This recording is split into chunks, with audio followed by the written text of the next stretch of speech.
23 का एग्जाम है केमिस्ट्री का। हम पहले 4 चैप्टर के सारे क्वेश्चंस डिस्कस करेंगे। आइसोटोनिक दोबारा से आ गया, जिनका सेम ऑस्मोटिक प्रेशर हो। SHE standard hydrogen electrode, hydrogen का EMF कितना होता था? 0। कितना होता है? 0, क्योंकि ये इलेक्ट्रॉन गेन भी कर सकता है और लूज भी कर सकता है।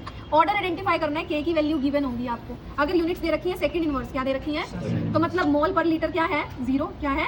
और 0 कब आएगा? जब n क्या हो 1। तो n क्या होगा? 1। तो अकॉर्डिंगली आप देख लेंगे फॉर्मूला से कि कौन सा ऑर्डर है। अब कोऑर्डिनेशन नंबर दोबारा से बताना है 5 और 1 6। ठीक है, नेक्स्ट है आपके पास विच ऑफ द, ये छोड़ दो, ये अब आपके सिलेबस में नहीं है, ये भी आपका अभी चैप्टर नहीं हुआ है, ये भी नहीं हुआ है। ये देखो, order of reaction where the value of K is 3 × 10 की पावर -4 सेकंड इनवर्स। खाली टाइम है ना, तो टाइम कब होगा? जब हमारा ये जो मोल पर लीटर 1 - n, n क्या हो जाए 1, तो 0 हो जाएगा। तो यहाँ पर n कैसा आ जाएगा? First order. कैसा आ जाएगा? But are isotonic solution definition भी आ गई, और ये MCQ भी था। The solutions having same osmotic pressure, so there will be no net movement of the solvent. Solvent move नहीं करता। नेक्स्ट आपके पास आ जाओ, कैलकुलेट, वेरी शॉर्ट आंसर्स हैं। Molarity of the solution, molarity का फॉर्मूला क्या होता है? मोलैरिटी क्या होता है?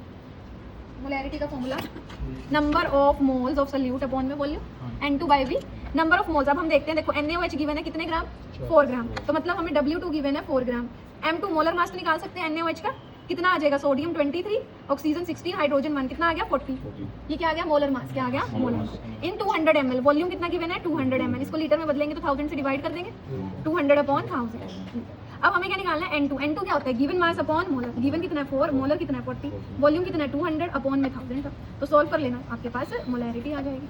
Define catalyst and activation energy, last paper में भी एक्टिवेशन एनर्जी आई हुई थी, डेफिनेशन यहाँ भी है। और कैटलिस्ट क्या होता है? ऐसा chemical substance which is used to change the speed of या रेट ऑफ रिएक्शन। अब आप बोलोगे मैम इंक्रीज क्यों नहीं करता? मैं, क्योंकि कैटलिस्ट इंक्रीज भी कर सकता है और डिक्रीज भी कर सकता है। हम आपको सिर्फ इंक्रीज वाले केसेस पढ़ाते हैं, तो बच्चे लिखते हैं the chemical substance which is used to increase the rate of reaction. Actual में हमें लिखना होता है change the rate of reaction without undergoing change in itself, without undergoing, अपने आप को बदले बिना, अंडरगोइंग चेंज इन इटसेल्फ। तो ये क्या होगी इसकी कंप्लीट डेफिनेशन कैटलिस्ट की। एग्जांपल दिया करो, जो भी आपको हाइड्रोजनेशन में निकल याद है, CH2 डबल बॉन्ड CH2, जब इसमें हाइड्रोजन ऐड करते हैं तो निकल नहीं डलता था, तो निकल एक कैटलिस्ट है। नाइट्रोजन और हाइड्रोजन अमोनिया बनाते हो तो वहाँ आयरन डालते हैं ना, क्या डालते हैं? आयरन। और यहाँ तो कोई भी एक एग्जाम्पल दे दो, निकल और आयरन, या ट्रांजिशन एलिमेंट में से किसी का भी एग्जाम्पल दे दो।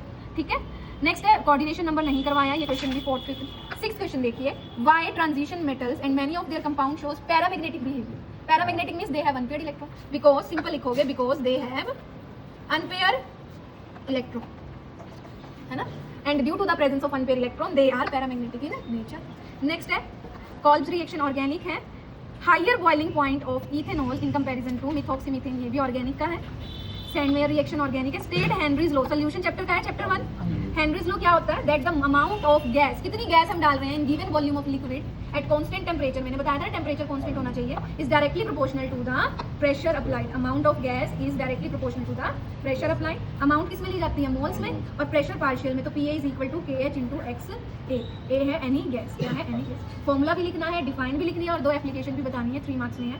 Why do gases always tend to be less soluble in liquid as the temperature is raised? Again repeat हो रहा है, टेम्परेचर इंक्रीज होने से सॉल्युबिलिटी कम क्यों होती है?